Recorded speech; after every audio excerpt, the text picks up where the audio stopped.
Good morning, good afternoon, and good evening around the world. Welcome back to the channel. My name is Blackjack. Today, as always, I will be doing a Commander deck tech from the comment section for you guys. If you're interested in having me put a deck together for you or help you tweak your current list, I'm looking for any of the 5 metrics in the comment section. A bracket, a budget, a theme, a commander, and any pet cards you have.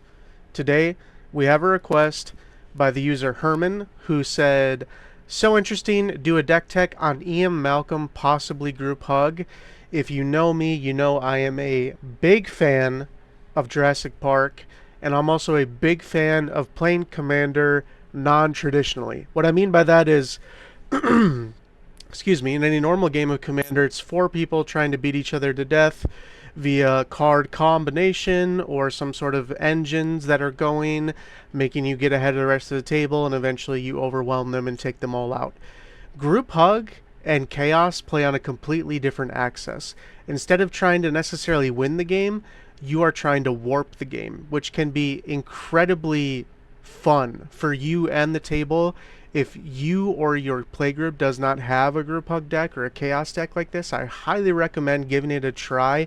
It completely changes the way the game plays out, and it's a really fresh look, a fresh take at a game of Commander. That being said, this is It colorless blue and a red for Ian Malcolm Chaotician. I'm sure I didn't pronounce that right, but that's okay. Whenever a player draws their second card each turn, that player exiles the top card of their library.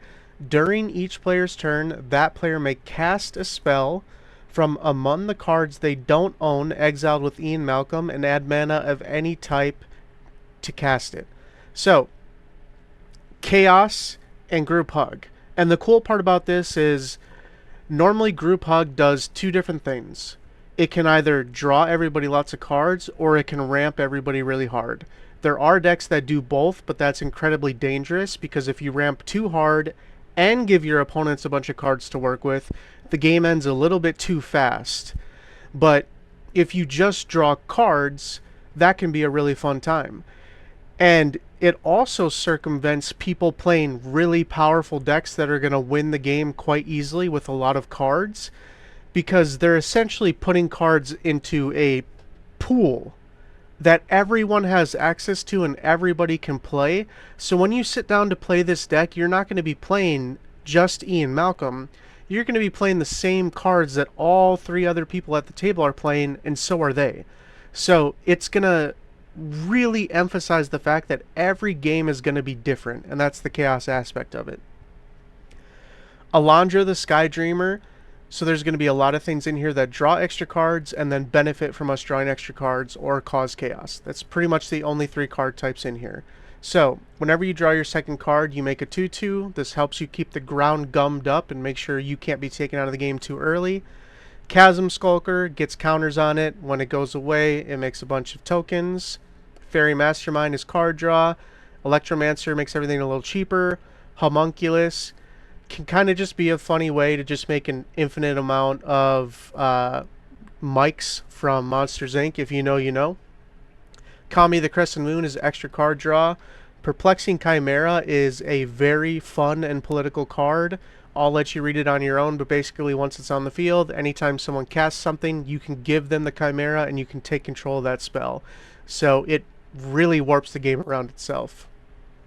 Plarg. At the beginning of your upkeep, each player exiles cards from the top of their library until they exile non-land. An opponent chooses a non-land card exiled this way. You may cast up to 2 spells from among the other cards without paying their mana cost. More nonsense casting stuff. Red Death. Again, a way for you to goad other creatures to buy yourself time and gum up the ground, as well as creating card draw and mana ramp. Scrawling Crawler is more card draw. Locust God, gum up the ground with all the draws that you're going to have. Wandering Archaic, not only are other people going to be casting other players' spells, but then maybe they're also going to get to cast those spells because of Wandering Archaic, or you will at least. Finally, Zerzoth. Whenever an opponent draws their first card each turn, if it's not their turn, create a 1/1 Red Devil. So more ways to gum up the ground. Sorceries. So we do have Blasphemous Act. We do have Disrupt Decorum. Both of these are ways to buy time, cause chaos, keep the board clear. Everything else here is pretty much nonsense. Goblin Game, 7 mana. Each player hides at least one object, then all players reveal them simultaneously. Each player loses life equal to the number of objects they revealed. The player who revealed the fewest objects loses half their life rounded up. If 2 or more players are tied for the fewest, each of those players lose half their life rounded up. If that's not an Ian Malcolm Chaotician card, I really don't know what would be. Insurrection just happens to be 8 mana win the game. You never know when you're going to need it, but it's a good time when it happens. Mana Geyser, a little bit of ramp.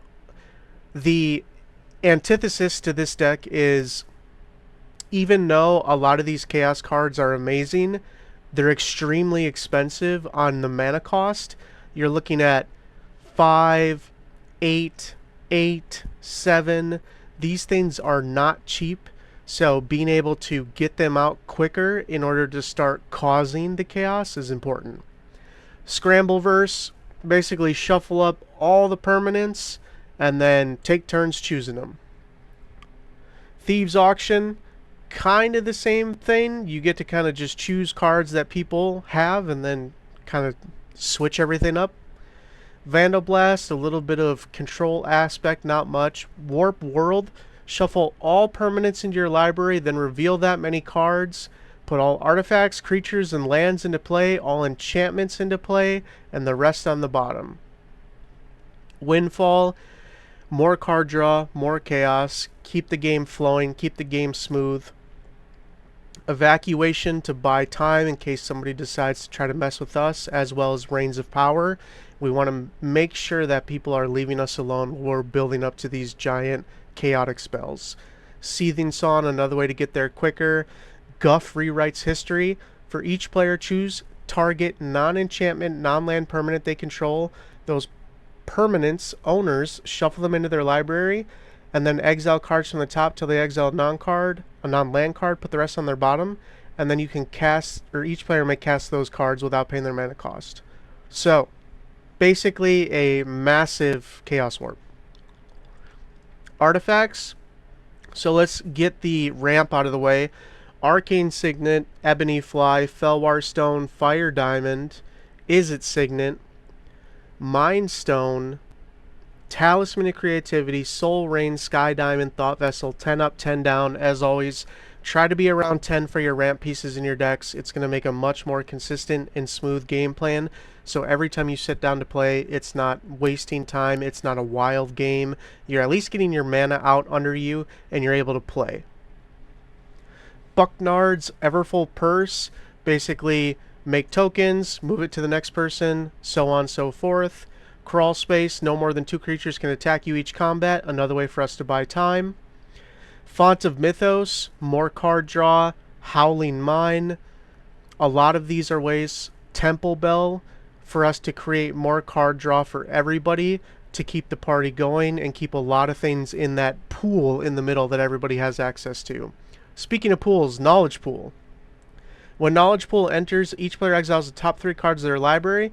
Whenever a player casts a spell from their hand, they exile it, and then if they do, they may cast another non-land card with Knowledge Pool without paying the mana cost. So that really is that pool, where there's essentially 12 cards in the pool, and you cast a spell, it goes into the pool, you take something else out, and you cast that instead.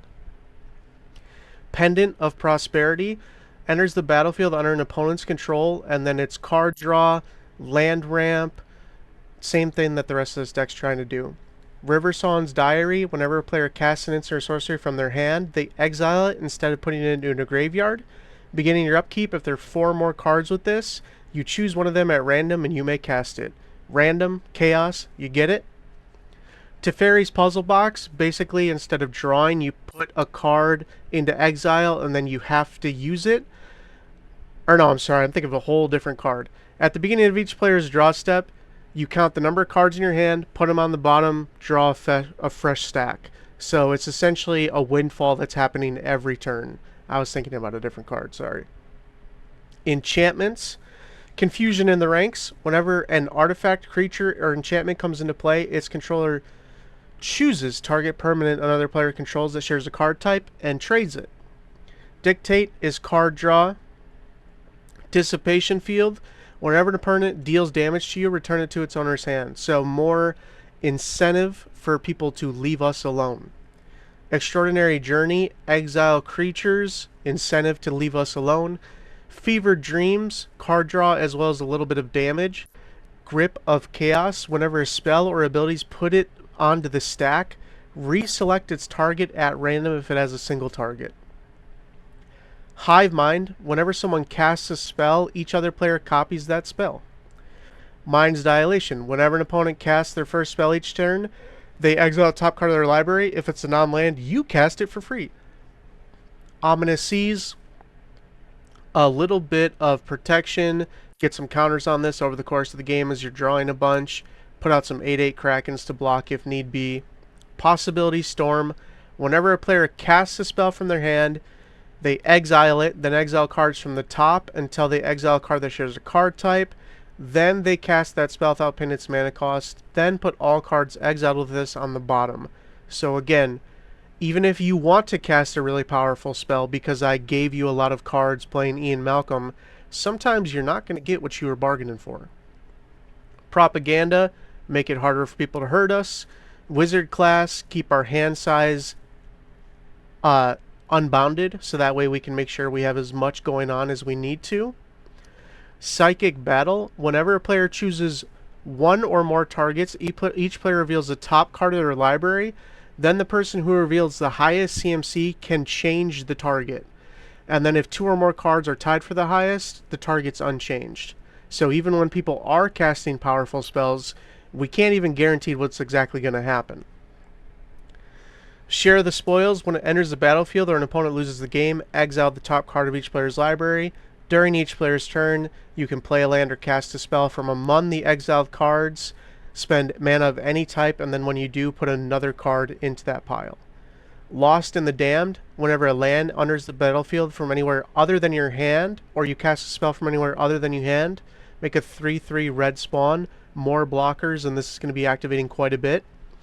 Triple Triad, at the beginning of your upkeep, each player exiles the top card of their library. Until end of turn, you may play the card you own exiled this way, and each other card exiled this way with lesser mana value without paying their mana cost. Finally, lands. Nothing too crazy to note here. Probably just Homeward Path. You can always tap this to gain control of all creatures that people own.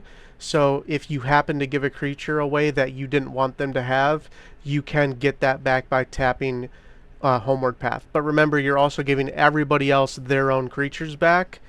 Besides that, I would say none of this is necessary. Mysterized Village to make those giant 8 mana chaos spells uncounterable might be cool. But other than that, as always, especially in a 2-color deck, do your best. Build it up over time. You're going to be drawing so many cards. You're going to hit your lands. You're going to hit your colors. You're going to be fine. I think this deck is going to be a crazy, beautiful time. I hope you enjoy it. Please let me know how it goes. As always, Godspeed.